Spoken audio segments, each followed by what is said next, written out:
Bom, a gente convidou para esse debate Sâmia Bonfim, que é deputada federal pelo PSOL de São Paulo, e Caroline de Toni, que é deputada federal pelo PL de Santa Catarina e também líder da minoria na Câmara. Obrigada, deputadas, pela presença das senhoras aqui. Antes da gente entrar no nosso debate, eu não queria deixar de comentar com as senhoras um episódio de hoje, talvez a notícia do dia, algo considerado inédito no Congresso Nacional, que foi uma ex-parlamentar, uma ex-senadora, ter tido a palavra cassada por um senador da República, que chegou a se dirigir a ela também, do tipo, questionando, se coloque no seu lugar. Ela tentou se manifestar por diversas vezes e acabou sendo atacada do ponto de vista moral e também verbal. Queria que as senhoras comentassem esse episódio, já que são duas parlamentares. Como é que a senhora Carol de Toni viu esse episódio? Olha, no momento que aconteceu, eu não estava presente, né? Eu estava na reunião da oposição com o presidente Hugo Motta para pedir que fosse pautado o tema da anistia, que é um tema... E eu vi brevemente um pequeno momento. O que eu vi que foi uma discordância entre o presidente da comissão e a Marina, um bate-boca que culminou na saída dela. Eu entendo que esses momentos de debate são necessários e que deve-se haver o respeito, né? Então, independente do posicionamento que estava sendo adotado ali, eu acredito que muitos parlamentares que queriam se manifestar não tiveram oportunidade devido a esse desentendimento, né? Mas, enfim, eu acho que a gente deve sempre manter a civilidade, né, em qualquer debate como esse. A senhora acha que tem uma conotação pelo fato dela ser mulher? Não, eu não levo por esse lado, porque eu vejo o momento todo debates acalorados entre homens, entre mulheres, entre homens e mulheres. Eu entendo que se não parte para ofensa pessoal e é só no tema das ideias, é natural dentro do parlamento acontecer esse tipo de situação. Mas eu não acompanhei porque eu estava em outra reunião, né? Eu até ia assistir depois, mas como o dia foi corrido, pouco adentrei nesse assunto no dia de hoje. Acho que o que chama bastante atenção, né, deputada Sâmia, é a frase que ele usa com ela. Eu acho improvável essa frase ser usada com um homem, né? Se coloque no seu lugar. Eu não tenho a menor dúvida de que trataram ela dessa forma por ela ser uma mulher negra e por representar a pasta que representa, que é uma pauta ambiental, que a gente sabe que na política, de maneira geral, não é vista como uma questão prioritária e que, portanto, ela poderia, na visão desses senadores, ser menosprezada. Eu quero aproveitar a oportunidade para, mais uma vez, registrar a minha solidariedade à ministra Marina Silva. É completamente inadmissível o que fizeram com ela no dia de hoje e, infelizmente, isso tem sido uma regra no parlamento brasileiro. A deputada Carolina de Toni deve se lembrar, durante a CPI do MST também eu era membro, ela também era. Eu fui completamente desrespeitada pelo presidente, então, o Zucco, que me ofereceu um remédio e um hambúrguer durante uma discussão. Então, ao invés de discutir o tema, o conteúdo, eles atacam a nossa condição de ser mulher. E como assim? O que ela estava fazendo ali? Ela é uma ministra de Estado. Onde mais ela poderia estar? Talvez eles não saibam onde eles estão. Que é na política brasileira em que as mulheres se colocam, não são submissas, como ela muito bem disse, têm as suas opiniões e eles precisam aprender a debater o conteúdo e não desqualificar pelo fato dela ser uma mulher. Agora, entrando no nosso tema, que passa por essa discussão do machismo também. Deputada Caroline, a AGU fez lá a instrução normativa, a regra, até a pedido da Casa Civil, do próprio governo Lula, para ficar mais claro, colocar a baliza de que é a função, qual que é o papel que a primeira-dama pode exercer.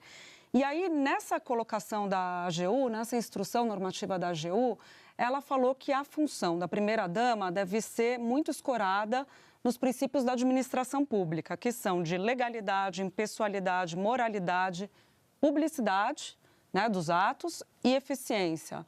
A senhora acha que isso está sendo cumprido, esses princípios estão sendo levados em consideração? Olha, eu acho que a Janja, ela passa muitas vezes do limite. Ela foi inoportuna na viagem da China, muitos membros da comitiva falaram que não era o momento de falas e ela criou esse momento para falar sobre um tema que é extremamente delicado, que é a regulamentação das redes sociais. Ela se porta como se ela tivesse legitimidade política. Se a Janja quer ter representatividade política e não o papel de primeira-dama, que pode ser exercido de outra forma, como trabalhos voluntários, esse papel simbólico, ela tem que se candidatar, se eleger e aí sim adquirir direitos políticos de representatividade. Agora, o que a gente vê é que a Janja tem muitos papéis inadequados. Então, por exemplo, ela se porta de uma forma inadequada, ela gasta o dinheiro público excessivamente em viagens internacionais. Eu mesma já fiz requerimentos de informação na viagem de Roma, na viagem de Paris, porque ela tem uma espécie de gabinete paralelo, ela nem é autoridade pública e ela tem 12 assessores, um gabinete com gastos, viagens internacionais milionárias, hotéis de luxo, é um esbanjar do dinheiro público e não quer se submeter à transparência, porque eles não prestam informações do que ela está usando de recurso público. E eu entendo que sim, deve ter transparência, moralidade e, sobretudo, ela entender que muitas vezes ela dá opinião como se ela fosse o próprio presidente da República e ela tem que entender o lugar dela. Ou seja, quer fazer esse papel, se candidate, se eleja para ir ter essa legitimidade. Deputada? Eu acho que a gente está historicamente acostumado a ver as mulheres, mesmo as primeiras damas, num espaço ou de subordinação ou de um elemento quase que decorativo. Então, qual é o papel que a primeira-dama costumava ter até algum tempo atrás?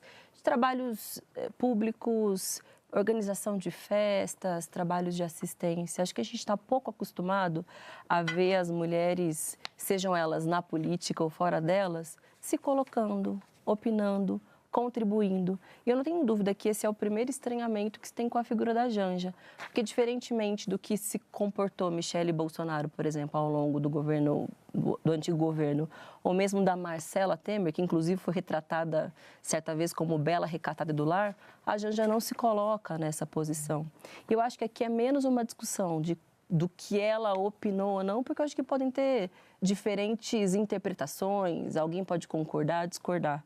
Mas, sem dúvida, a abordagem que se faz sobre a Janja, ela é mais indisposta, é mais ríspida pelo fato dela se colocar, dela não aceitar uma condição de primeira-dama meramente decorativa.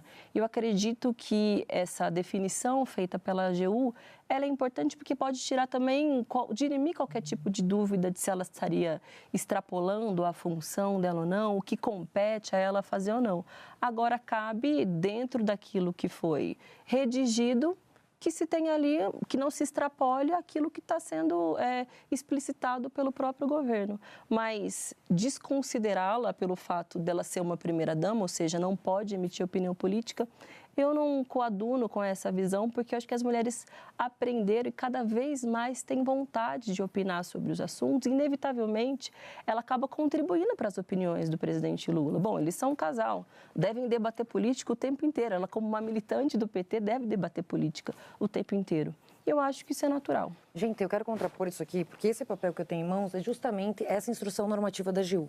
Foi preciso que a Advocacia Geral da União emitisse uma instrução normativa número 94, agora de abril, justamente para delimitar o papel da primeira-dama, porque realmente está havendo crítica dentro do próprio governo.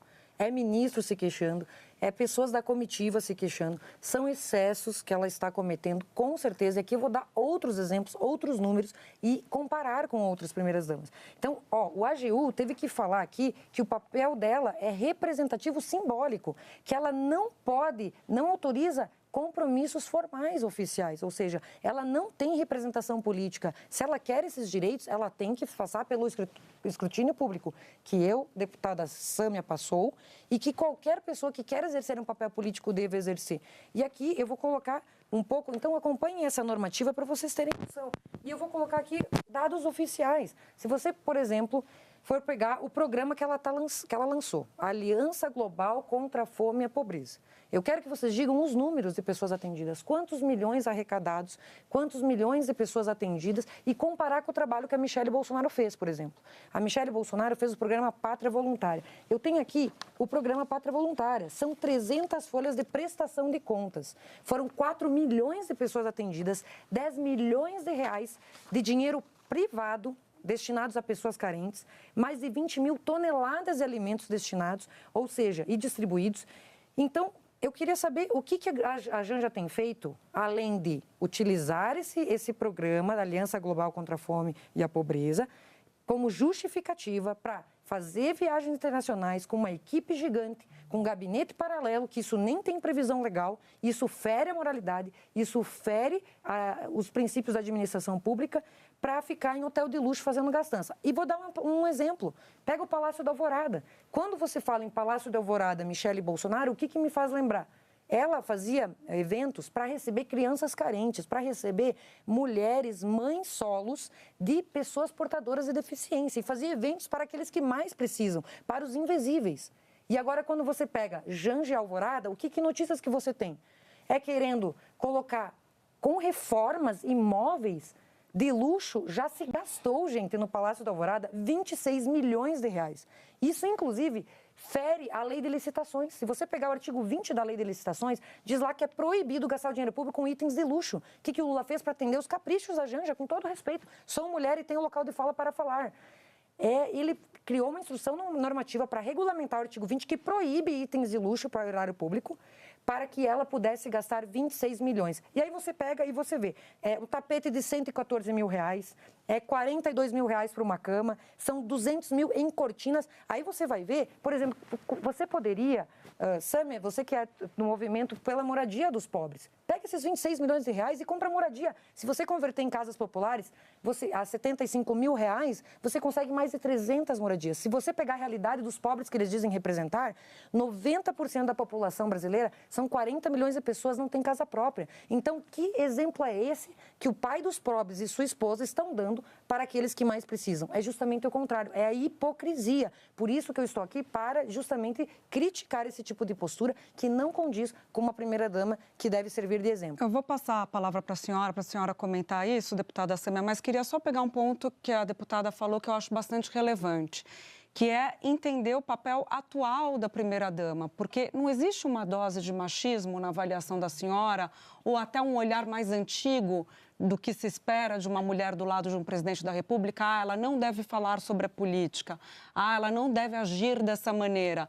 Talvez não exista aí uma dose, talvez de uma visão ultrapassada sobre o que é a função de uma mulher? Não, porque eu poderia pegar, por exemplo, os nossos maridos. No caso, o marido da Sâmia é a deputado federal.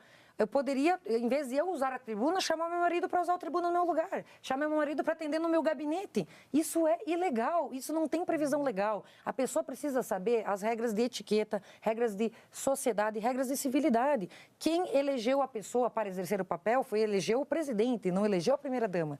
Se ela quer ter esses direitos, ela pode ter. Está aberto, está livre para todos. Mas ela tem que passar pelo sistema normal, que qualquer um de nós passou. Aliás, eu até faço convite para Janja. Janja, se candidate. Você tem plenas condições de se eleger e assim poder exercer esse papel. Mas está ficando feio. Tem gente dentro do próprio governo reclamando. Ela interfere na reunião com ministros. Ela quer mandar mais que o Lula. Isso é vergonhoso. Ela não foi eleita para isso. Ela tem que saber o papel dela. E isso não se trata de machismo, isso se trata de saber o seu papel. As regras são claras. A AGU precisou editar uma medida para colocar limite, porque realmente a coisa saiu do controle.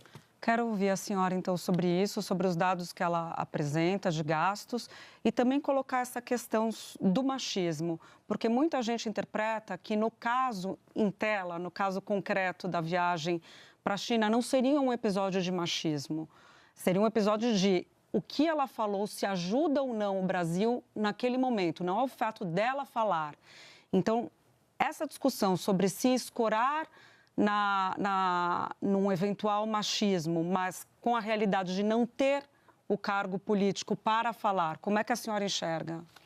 Bom, primeiro que eu discordo de que a primeira-dama ou esposas de presidentes ou de políticos devam se conter a um papel que é meramente decorativo. Eu não acredito que a AGU tenha feito essa normatização para reprimir a Janja. Pelo contrário, é justamente para evitar que se tenha questionamentos sobre o que se pode e o que não se pode fazer, que é o que a oposição faz de forma constante. E eu vejo uma contradição forte nesse questionamento à Janja, porque é tão evidente que hoje, por exemplo, o PL do Jair Bolsonaro busca catapultar a figura da Michele, muito provavelmente como um novo nome presidenciável. A gente sabe que essa discussão vem sendo feita. Então, sim, acreditam no ativo político e na capacidade que uma mulher pode ter socialmente. Não seria ela, muito possivelmente, uma nova candidata se ela não tivesse tido o papel de destaque que teve junto com o Bolsonaro. Então é absolutamente contraditório, ou seja, a Janja não pode participar politicamente. Mas por que raios a Michelle Bolsonaro poderia? E eu queria lembrar a deputada que citou algumas manchetes, mas tiveram manchetes importantíssimas sobre a Michelle Bolsonaro que a deputada se esqueceu. Por exemplo, quando ela foi identificada como quem recebia os cheques da rachadinha do gabinete do Flávio Bolsonaro. Ou então, quando o Mauro Cid sacava dinheiro na boca do caixa para pagar o cartão, os gastos esbanjados da senhora Michelle Bolsonaro. Ou mesmo quando ela se silenciou, porque poderia ter feito uma reprimenda pública às declarações do Bolsonaro, quando ele criticou, chamou a esposa do ex-presidente da França, Macron, de feia, ou quando ele tratou das meninas venezuelanas aqui em Brasília como se fosse, pintou um clima. Assisti uma entrevista da Janja esses dias que disse, quando meu marido faz declarações machistas, debato com ele. Ela se diferenciou e cobrou ele publicamente. A Michelle, muito pelo contrário, se colocou na posição de bela recatada do lar, nunca se diferenciou do Bolsonaro e, ao contrário, reforça o machismo. Então, existe uma contradição. O problema talvez seja que os bolsonaristas não aceitem que as mulheres não são mais submissas, que se querem se colocar na política. E aí dizem, bom, que se candidate. Eu estimulo muito que as mulheres sejam candidatas, mas é fundamental respeitar as regras que garantem mais possibilidade para as mulheres serem candidatas. Porque na primeira oportunidade, votam um projeto que anistia os partidos políticos, por exemplo, que não cumpriram com a cota de tempo de TV e de financiamento de candidaturas femininas. Fraudam, colocam candidatas laranjas. Bom, vá lá, a mulher se candidate, mas na hora que é para garantir as condições reais de disputa, de fato, não vão até as últimas consequências. Então, é um discurso contraditório e também um discurso oportunista. Mas as mulheres aprenderam a se colocar e, apesar disso, estão indo além, estão galgando seus espaços e cobrando, inclusive, uma fiscalização para que essas leis possam ser, de fato, garantidas para a nossa participação política. Esses dados que a deputada trouxe, a senhora quer comentar sobre transparência, gastos, etc.? Eu vi uma daquelas checagens de fatos feita pelo jornal Estadão a respeito desses gastos que os bolsonaristas apresentam da primeira-dama Janja, de que eles calculam os gastos de toda a comitiva do Lula, de todos os eventos, inclusive de reformas estruturais do Palácio, como se fossem gastos individuais da Janja, e não como se dissessem respeito ao modelo como o governo funciona. Isso, no meu ponto de vista, também é uma lógica machista. Afinal de contas, se está gastando, se tem estrutura, se tem reforma, quem seria, se não uma primeira-dama? Ora, isso é uma política de governo, isso é uma decisão da totalidade do governo. É também uma visão distorcida sobre qual é o papel da mulher, atribuir somente a ela. Eu acho engraçado porque quando a Michelle levou seus móveis próprios para o Palácio, para não gastar o dinheiro público com supérfluos, e quando ela retirou seus móveis, a Janja acusou de roubo. E a Michelle Bolsonaro ganhou uma indenização de R$15 mil na justiça, porque a Janja mentiu. E a Janja mal se apropria lá do Palácio e já gasta 26 milhões numa reforma de casa com móveis luxuosos. Não é pouco dinheiro. Dá para fazer muita coisa pela fome, dá para fazer muita coisa pelos brasileiros. Então, esse reconhecimento da Michelle hoje como uma potencial liderança para a presidência da República vem desses números, desse relatório que eu falei de 300 folhas, onde ela, voluntariamente, no papel de uma primeira-dama, engajada com causas sociais nobres da sociedade, trazendo visibilidade a pessoas invisíveis na sociedade, ela fez um trabalho espetacular e ela está se distinguindo. E quero rebater essas acusações da Sâmia com relação a Michelle Bolsonaro, porque são todas investigações que nenhuma teve condenação, ou seja, são todas especulações contra a família Bolsonaro, mas nenhum não foi acusado de matar, de roubar, de corromper. Não teve nenhuma condenação transitada em julgado. Então, é a forma que eles têm de tentar denegrir a imagem do presidente Bolsonaro, que, inclusive, está inelegível sem ter cometido crime algum. Ou seja, é a perseguição pelo fato de ser de direita. Mas as mulheres têm o reconhecimento. Ao contrário do que diz a deputada Sâmia, eu, por exemplo, sou líder da minoria. Temos a liderança do partido, a liderança da oposição e a liderança liderança da minoria. E tanto o presidente Valdemar quanto o presidente Bolsonaro estavam disputando com 6 homens dentro do partido. Fizeram questão que fosse uma mulher. Ou seja, eu me sinto extremamente valorizada dentro do meu partido, um partido conservador. Eu sou a deputada mais votada da história de Santa Catarina, com uma pauta conservadora, ou seja, e a maioria dos meus eleitores, segundo estatísticas, são homens. Ou seja, eles votam em mim não pelo fato de eu ser mulher, mas pelas ideias que eu defendo. É por isso que a gente eu não percebo esse tipo de discriminação, porque eu me dou o respeito e eu acabo recebendo esse respeito em troca. Tanto que nunca sofri qualquer tipo de violência política contra a mulher, como muitas falam, porque justamente eu me imponho o respeito e assim sou respeitada. A senhora citou a sua trajetória, né, para até contrapor a ideia de que há machismo, mas no caso de Michele Bolsonaro, o que a credenciaria para disputar uma eleição, além do fato de que o entorno do próprio ex-presidente diz que ela suaviza a imagem dele por ser mulher? Olha, eu acho que o que credencia Michele Bolsonaro é a postura dela como mulher. Primeiro, que ela sabia o local dela como primeira-dama, como outras primeiras-damas. E aqui quero falar até da própria ex-mulher do presidente Lula. Ela tinha um papel, uma postura também mais reservada, mais discreta e também fazia trabalhos voluntários, como outras primeiras-damas que a gente viu ao longo da história.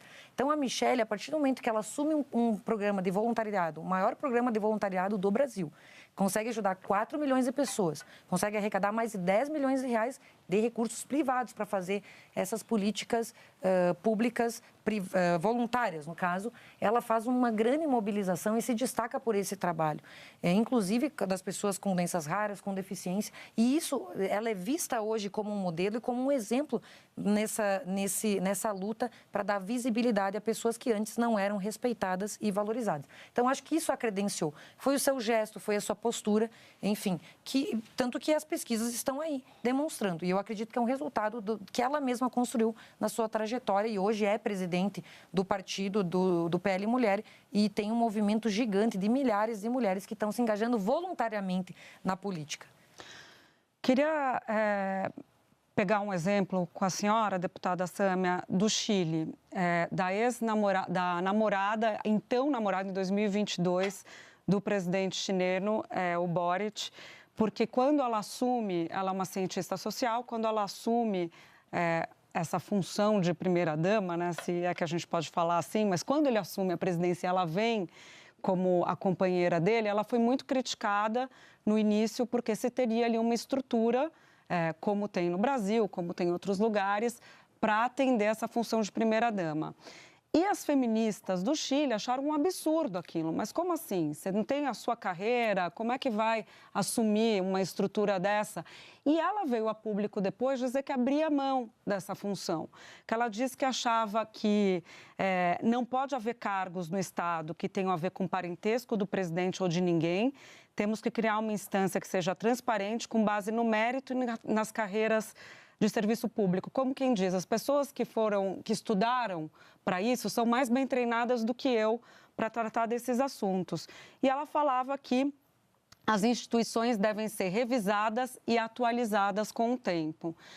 Me pareceu uma noção moderna do que é essa função. Qual que é a sua avaliação sobre esse episódio chileno, que pode explicar algo ou ensinar algo para a gente? Acho que é uma visão moderna e atualizada de qual é o papel da mulher na política, em última instância. Porque a gente hoje aqui está debatendo, sobretudo, o tema da primeira-dama, mas o mais importante é debater de que forma as mulheres podem ter mais condições de estar nos espaços de poder, de que forma os partidos políticos podem se responsabilizar mais para que as mulheres cheguem em espaços de liderança. Depois que elas cheguem nesses espaços, de que modo que elas vão poder, de fato, exercer o seu papel na totalidade, sem sofrerem com violência política de gênero, demonstrando a sua capacidade, construindo a sua carreira política, inclusive para serem candidatas à presidência, a partir da capacidade política que ela tem. A deputada mencionou que, bom, na visão dela, a Michele Bolsonaro seria uma boa candidata pelo trabalho de voluntariado. Não menosprezando o trabalho de voluntariado, que tem o seu papel, acho que tem a sua relevância, sobretudo na sociedade brasileira. Mas, evidentemente, não é isso que gabarita uma pessoa a ser uma candidata à presidência da República. São as opiniões, são as suas ações, é a forma como ela construiu a sua trajetória política, de que modo ela se comporta sobre o tema da economia, da educação, da política, do meio ambiente, não o fato dela ser esposa ou ex-esposa de alguém, ou ela ser diretamente de confiança do Bolsonaro, que muito provavelmente confia em poucas outras pessoas para que possam disputar esse espólio depois que ele se tornou inelegível por ter cometido crimes contra o país. Então, eu acho que essa é a visão que a gente precisa se pautar para, de fato, que o Brasil avance, né? Sobre o papel das mulheres na política, ou seja, construírem a sua própria trajetória, serem respeitadas pelo que elas são depois que elas galgam esses espaços de poder e poder saber quais são as opiniões das mulheres. Elas não são um apêndice dos homens, ainda que algumas se contentem com esse espaço. A senhora, em 2024, deputada Sâmia, questionou o fato do prefeito de São Paulo, Ricardo Nunes, ter feito uma homenagem a Michele Bolsonaro e usou o Teatro Municipal para fazer essa homenagem. Recentemente, a Janja também recebeu uma homenagem por mérito na área da cultura, tal, aqui em Brasília. Quais as diferenças nos dois casos? Michele Bolsonaro não me parece ser uma mulher que merece ser homenageada pela cidade de São Paulo, pelo trabalho que ela fez com relação ao país. Eu lhe pergunto, qual a relevância da Michele Bolsonaro para a cidade de São Paulo? Ela não é de lá, ela não se compromete com os direitos da população e, claramente, aquilo se tratava de um palanque, uma forma dele se aproximar do público, do eleitorado bolsonarista. E ali havia uma crítica também sobre a utilização de um espaço público pelo prefeito da cidade para homenagear alguém num tipo de atividade que não era propícia para um espaço como o Teatro Municipal, que a própria legislação da cidade e do teatro não autoriza o espaço para esse tipo de atividade. Pois então eu vou entregar aqui o relatório das mais de 300 páginas, onde consta todo o trabalho voluntariado para as 4 milhões de pessoas atendidas e mais aqui, só no estado de São Paulo, com o Pátria Voluntária, foram 510 mil pessoas atendidas. Então, só pelo fato de 500 mil de pessoas de São Paulo terem sido beneficiadas pelo programa Pátria Voluntária da Michele Bolsonaro, acho que ela merece essa comenda. E vou já entregar para a Sâmia esse relatório, deputada Sâmia. Se quiser até sugerir para a Janja dar uma olhada, eu acho que pode... é uma sugestão até para dar uma olhada, para que o Aliança contra a Fome e a Miséria tenha realmente resultados concretos. Porque eu vou dizer para vocês, o que eu falei aqui não é nenhuma defesa a Michele Bolsonaro, são dados de pesquisas, fatos reais que estão surgindo nas pesquisas de opinião popular. Não é uma opinião da Caroline. O fato é que institutos de pesquisa hoje, uma vez caso que o nosso candidato é o presidente Bolsonaro, mas uma vez continuada a inelegibilidade dele até o último momento, espontaneamente ela tem surgido como um nome.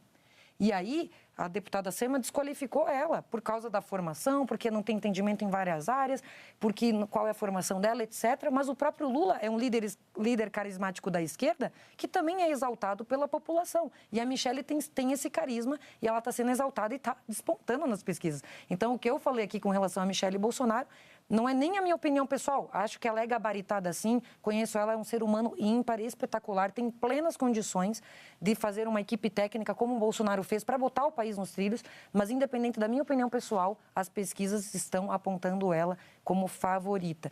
Então é muito importante a gente falar que a opinião do povo está aí e foram dados esses que eu trouxe. Né? Queria colocar o exemplo da... Já vou voltar na senhora, mas o exemplo da chilena, da ex-namorada chilena, companheira chilena do Boric, porque a senhora falou que a primeira-dama não sabe o lugar dela, né? E falou também sobre questões relacionadas à etiqueta e tal. Isso não é uma visão ultrapassada? A visão mais moderna não é uma visão em que a primeira-dama escolhe se quer ficar ao lado como companheira e representar questões sociais ou manter o seu trabalho, a sua carreira, como antes do companheiro se tornar um líder de Estado? Olha, a principal queixa que a gente escuta nos bastidores é que se está numa reunião com ministros e ela não só emite opinião, ela quer fazer as vezes do presidente. E ela se torna inconveniente em vários momentos. Não só em reuniões com ministros, em reuniões de trabalho. Aliás, ela fecha a agenda do presidente, muitas vezes não deixa ele receber ninguém. Isso são conversas de bastidores que a gente escuta. E nas viagens internacionais e nos gastos luxuosos. Então, não se trata nem de regras de etiqueta, se trata de regras republicanas, democráticas. E, inclusive, mesma coisa que a gente está conversando aqui, ela interromper para dar a opinião dela, muitas vezes de uma forma inadequada. inadequada conforme o protocolo, conforme a formalidade dos lugares que você vai. Tem regras, e eu não estou falando só de regras do país, mas de regras internacionais, onde membros do próprio governo, das próprias comitivas reclamam. Então, isso não é uma queixa minha, isso aí são coisas que a gente escuta lá do Palácio, lá de dentro do Palácio. Então, acho que vale sim meditar sobre esse papel, ela realmente ponderar e ela se candidatar para ter realmente essa legitimidade conferida pelo povo brasileiro. Queria colocar esse ponto da candidatura. Você acha que é a candidatura que dá legitimidade ou se ela, por ser mulher, tem o direito de se posicionar nessa visão mais moderna do que é esse papel da primeira-dama? E pegando um outro gancho internacional que eu acho interessante da gente discutir.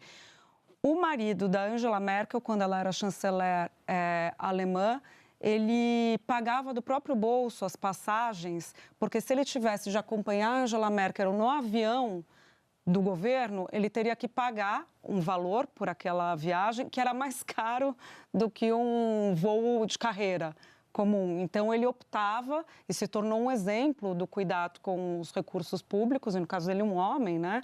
O que chama mais atenção, porque foge do normal. Então, virou um caso, assim, de se aplaudir, de cuidado com o recurso público. A gente está muito longe disso ainda?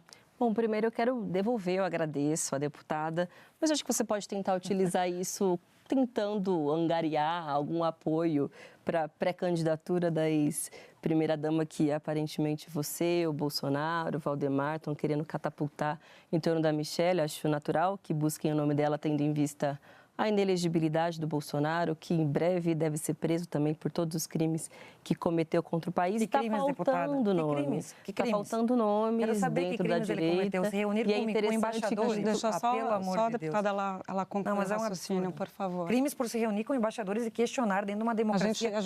Eu vou dar a palavra para a senhora, deixa só ela concluir o... Eu entendo que você fique nervosa. Crimes, deputada Sâmia. Eu entendo que você fique nervosa diante do fato de os crimes, deputada Sâmia.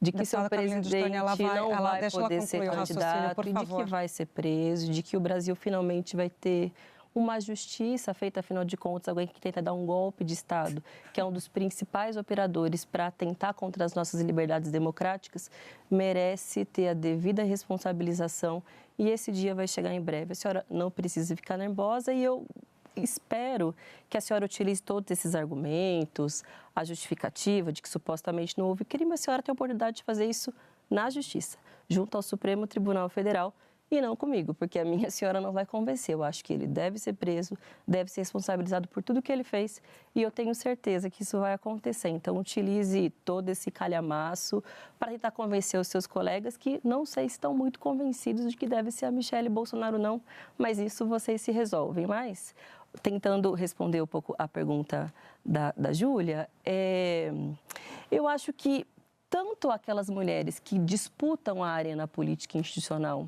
quanto aquelas que buscam ocupar outros espaços, merecem ser respeitadas como políticas que são. Existem diferentes visões de qual deve ser o papel da primeira-dama.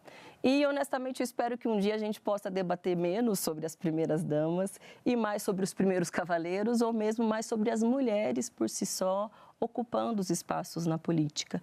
Mas acho que nenhuma delas, nem aquelas que estão nos espaços de poder, nem aquelas que acompanham quem estão nos espaços de poder, devem ser questionadas pelo fato delas colocarem as suas opiniões, por participarem de eventos, por se fazerem presentes, porque é óbvio que elas influenciam nos bastidores. Então, elas também acabam influenciando na arena pública.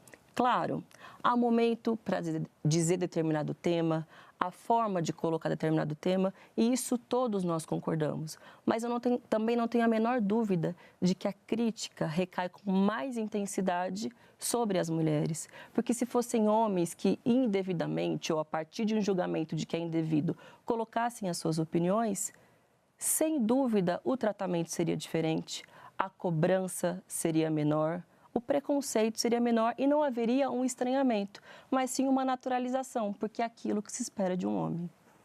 Então, acho engraçado essa narrativa. Infelizmente, o Supremo Tribunal Federal hoje é uma fonte de injustiça e de perseguição à direita. Agora a gente vê esquerdistas que tiveram assaltos à bomba, assaltos a bancos, sequestraram embaixadores, cometeram crimes de homicídio, foram anistiados de forma ampla, geral e restrita, tenham a pachorra de vir ser contra uma anistia a pessoas desarmadas, que não tinham comando, que não tinha qualquer tentativa de golpe de Estado, que estavam numa manifestação que redundou em dano ao erário público, um crime de dano praticamente, seja convertido nessa narrativa fantasiosa que está culminando num vexame internacional para o judiciário, do qual, inclusive, acreditamos que verão sanções dos Estados Unidos a esses absurdos, a essa ditadura da toga que a gente está vivendo, e a Sami aqui não conseguiu dizer um crime que o Bolsonaro cometeu para estar inelegível. Ou seja, isso mostra a máquina de perseguição que a gente está vivendo hoje no Brasil. Infelizmente, essa é uma realidade e o presidente Bolsonaro é a principal vítima, do qual, infelizmente, pode vir a acabar sendo preso sem ter cometido crime algum. Por isso que eu perguntei, quais crimes? Porque não existem crimes. O que existe é uma criminalização da oposição, é a criminalização da opinião, onde deputados estão sendo presos e investigados por palavras proferidas na tribuna. Ou seja, cadê a democracia no Brasil? Cadê a imunidade parlamentar? É um absurdo o que está acontecendo. Infelizmente, a Sâmia, como tantos deputados da esquerda, corroboram essa perseguição, porque, infelizmente, dizem acreditar na democracia, mas não são democratas. Só para a gente colocar a bola no chão, deputada, tem a denúncia da PGR, né, que coloca ali tentativa de golpe de Estado, tentativa de abolir o Estado Democrático de Direito, organização criminosa, dano do patrimônio tombado e dano ao patrimônio no geral. Então, claro que a justiça que vai decidir se isso é ou não. Só para a gente lembrar o nosso assinante que há uma denúncia por parte da Procuradoria-Geral da República imputando ao ex-presidente esses 5 crimes. Com certeza, sem prova nenhuma de que haveria esse golpe de Estado. Não passa de uma narrativa, infelizmente, que está caindo cada dia mais essa narrativa e está causando um vexame internacional ao judiciário brasileiro. Mas isso, em outra instância, a gente pode discutir também. Mas o que me chamou a atenção é que você e vocês, bolsonaristas, se esqueceram nas últimas semanas da Débora, que foi a moça que pichou a estátua com batom, das supostas senhoras que estavam desavisadas andando ali pelo Palácio dos Três Poderes e foram presas injustamente, porque quando tiveram a oportunidade para propor uma semi-anistia, no caso do Ramagem, colocaram vários outros corréus. Se esqueceram da Débora, se esqueceram da senhorinha, se esqueceram das mães de família. Se lembraram de quem? Do núcleo golpista, do Bolsonaro, do Braga Neto, do general Heleno. Eu acho que isso é importante porque revela para a população brasileira quais são as reais intenções. Você tá falando utilizam as figuras femininas para gerar comoção, para dizer que teve uma perseguição injusta, mas na primeira oportunidade que conseguiram avançar, e que depois, obviamente, foi derrubado pelo Supremo Tribunal Federal com uma sustação de ação penal, se esqueceram das demais, que respondem ao mesmo inquérito no Supremo. E o que querem, na verdade, é tentar reabilitar os poderes políticos, a possibilidade de disputar a eleição do Bolsonaro e livrar todos os demais golpistas. E, sinceramente, é um desrespeito profundo com todos aqueles que lutaram pela democratização do país, redemocratização, serem minimamente comparados com essa turma. É um desrespeito com Rubens Paiva, desrespeito com Marighella, com Eunice Paiva, com todos os demais que se organizaram e lutaram de todas as formas para garantir a nossa democracia. A democracia é essa, deputada, que me permite ser deputada, que te permite ser deputada, nos autoriza a ter opiniões divergentes, autoriza a liberdade de imprensa. Eu acho extremamente lamentável que uma parlamentar que está no modelo democrático repudie o modelo democrático e tenha coragem de, ao vivo, na televisão, dizer que um golpe de Estado pode ser minimizado, que pessoas que tentam dar um golpe de Estado não devem ser responsabilizadas. Ao contrário, devem e nós vamos seguir lutando por isso. Golpe de Estado, esse estado de exceção que a gente está vivendo. Eu vou dar 30 segundos mais para cada uma para a gente finalizar. Por favor, deputada Carolina de Toni. É um absurdo ouvir isso da deputada Sâmia, porque nós não vivemos mais numa democracia, nós estamos tendo perseguição, sim. Quem delimitou esses agentes que foram votados no plenário não fomos nós, foi o próprio PGE. Nós estamos lutando diariamente pela anistia para que a gente possa ter justiça para essas pessoas. E os primeiros a quererem calar a direita são os deputados de esquerda, que não aceitam democracia, que não aceitam a existência de deputados da direita. Então, uma grande hipocrisia o que a gente está ouvindo aqui. Isso não é verdade, porque senão eles estariam se levantando contra a ditadura da toga, que está hoje no Supremo Tribunal Federal, calando e acabando com a imunidade parlamentar. Bom, já que a gente está falando de mulheres na política, eu queria lembrar a Melinha Teles, Helenira Rezende, tantas outras mulheres, como Eunice Paiva, que foram fundamentais no processo de redemocratização. Lembrar daquelas que ainda hoje seguem lutando para a manutenção da democracia e que lutam para que mais mulheres estejam nos espaços de poder, para que sejam respeitadas nos espaços de poder. Eu acho que a democracia é um valor fundamental. Mulheres na política respeitadas no seu exercício do poder também é fundamental e também por isso que o senhor Jair Bolsonaro deve ser responsabilizado. Muito obrigada, deputada Sâmia Bonfim, deputada Caroline de Toni, muito obrigada pelo debate.